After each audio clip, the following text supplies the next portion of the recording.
Welcome to the deep dive. You sent us a paper that really drills down into a knotty problem. It's called Limiting the Epistemic Argument Against Retributivism. Now, even if that sounds a bit, academic, what it's wrestling with is something pretty fundamental. When we punish people, can we really know they deserve it? Like, deserve it in a way that justifies the punishment itself. Exactly. Yeah, you've picked a piece that gets right to the heart of retributive justice.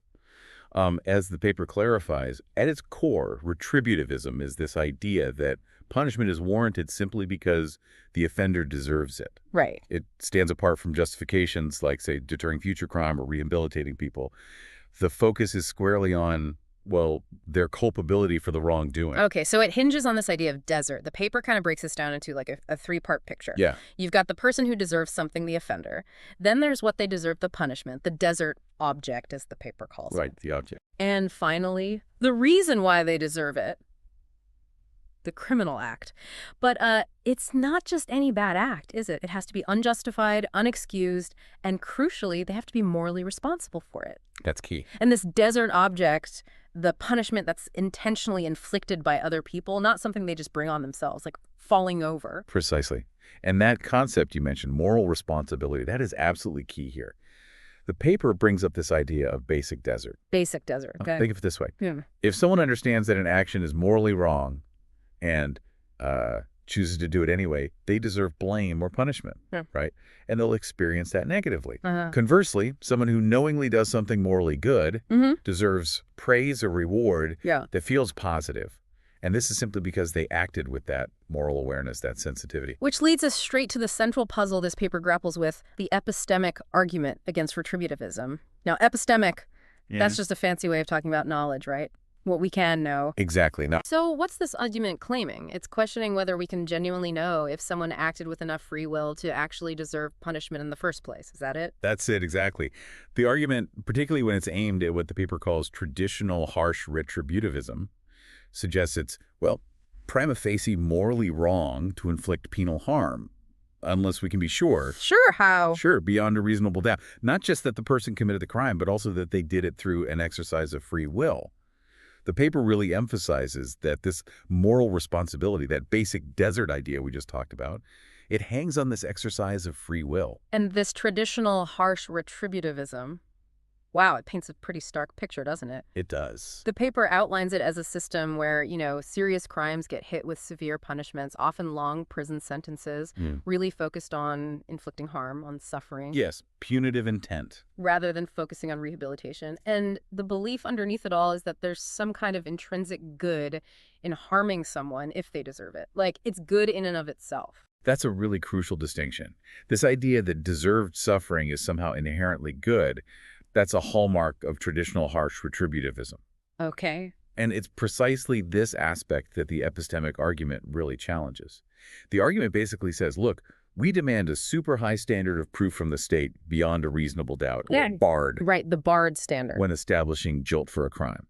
So shouldn't we apply that same rigorous standard, or at least something equally demanding, when we're deciding if they acted with the free will necessary to truly deserve that kind of severe punishment? Makes sense. So the paper then brings in a couple of key thinkers who've developed versions of this argument. First up is Benjamin Vilhauer. Vilhauer. He argues that if we have reasonable doubts about whether someone acted freely when they committed a serious crime, then justice actually requires us to hold back from inflicting serious retributive harm. Right. His reasoning is basically that any moral argument for seriously harming someone has to meet this high bar beyond regarding their free agency. It's like saying if the stakes are that high, someone's freedom, their well-being, our certainty about them deserving it needs to be just as high. Precisely. And then there's Greg Caruso. He also emphasizes the Biard standard for guilt, naturally. But he extends this principle to the deeply philosophical question of free will itself, especially when you consider the profound harm that legal punishment causes, not just to the individual, but families, communities. Yeah, the ripple effects. Exactly. His argument is, look, if we're going to base severe punishment on this assumption of moral responsibility in that basic desert sense, then the people pushing for this harsh retributivism have the burden of proof. They need to show, beyond reasonable doubt, that we actually have this kind of free will. And he argues they haven't met that burden. He does. Given all the ongoing debates, the unresolved objections to both libertarian and compatibilist views on free will, he says basically that burden hasn't been met. Okay. And the paper itself seems to agree, at least partly. It concedes the argument has real weight against traditional harsh retributivism. It does concede that. Yeah, it recognizes that the goal of severely harming someone just because they deserve it really clashes with, a fundamental ethical need to limit suffering. It becomes tough to justify intentionally causing severe pain if you can't be truly certain the person freely chose the actions that supposedly earned them that desert. Exactly right. And this is where the paper makes a really critical move, distinguishing between that traditional harsh retributivism and other, maybe more restrained or non-harsh forms. Oh, okay. Non-harsh forms. Yeah. The paper points out that all retributivists basically share the belief that we need punishment institutions. Yeah. And that the state has a legitimate reason, maybe even a duty, to pursue retributive justice, to make sure those who deserve punishment get it in some way. But the traditional harsh version has problems. The paper mentions philosopher H.L.A. Hart calling it a mysterious moral alchemy. Yeah, that's a great phrase. This idea that you take the badness of the crime and the badness of suffering and somehow get moral good. It feels a bit off, doesn't it? It really does. Yeah. And the paper also raises the concern that this harsh approach can easily be fueled by, vengeance, extreme indignation. Right, those powerful emotions. And letting those drive the justice system. That risks making society more brutal, less forgiving. Plus, because the main justification is the intrinsic goodness of deserved harm, it struggles to set a clear limit on how severe punishment should be. If making them suffer what they deserve is inherently good, well, where do you stop? So the paper introduces us to a couple of these non-harsh alternatives. The first one is Anthony Duff's communicative retributivism. Duff's theory. Here, the main point of punishment isn't just making someone suffer. Instead, punishment is the state's way of communicating a message. Right, a message of condemnation. Condemnation for the wrongdoing. It's described as a kind of secular penance, the community expressing its disapproval. That's right. Duff argues that the harmful, the unpleasant parts of punishment are actually the necessary medium for communicating that censure. But, and this is crucial, his theory also stresses rehabilitative goals. So it looks forward, too. Yes. Encouraging repentance, fostering reform, ultimately aiming for reconciliation. And these forward-looking goals, they provide a kind of built-in framework for limiting the severity of punishment. Okay, so how does it work in practice, like with prison? Well, Duff suggests imprisonment, because it's so severe, should probably be reserved for the most serious crimes. The message is one of significant exclusion. You're outside the community until you've done this penance. But not just warehousing them. No, absolutely not. Even in prison, the focus should be on making it conducive to reflection, reform, eventual reintegration, offering support. And importantly, if an offender just digs their heels in, stays unrepentant, Duff's theory doesn't say we should just keep piling on punishment to force remorse. Okay, that's one non-harsh approach. What's the second one the paper looks at? The second is Leora Katz's dissociative response retributivism. This one's really interesting. Dissociative response? Yeah. How does that work? Katz argues that our duty to punish doesn't primarily come from the offender deserving suffering. Instead, it comes from society's need to meaningfully dissociate itself from the devaluation that's inherent in the crime. Devaluation. Yeah, like the crime expresses values contrary to the community's. So Katz says, failing to respond properly by not distancing ourselves from the act's message is actually a moral feeling by the community. Wow. So punishment is partly about society drawing a line, saying, we reject this. Exactly. It's about society, through its legal system, performing this necessary act of dissociation, declaring, we reject what you did and the values behind it.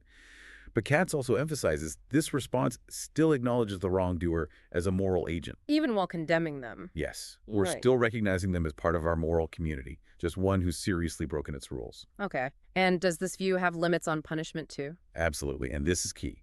Katz's theory includes a duty to mitigate our retributive practices.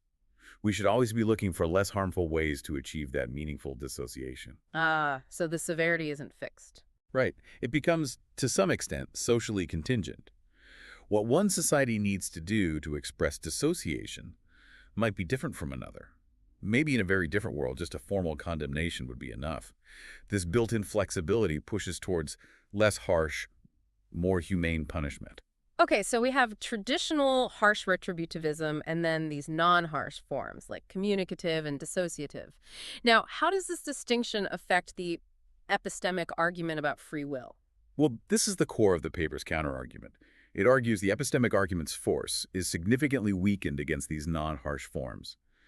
As the paper notes, Vilhauer himself suggests the argument's strength is tied to how severe the proposed punishment is. More severe punishment needs stronger proof of free will. Basically, yes. If the potential harm is massive, we demand much stronger reasons, a higher degree of epistemic justification, to believe the person acted freely and truly deserves it.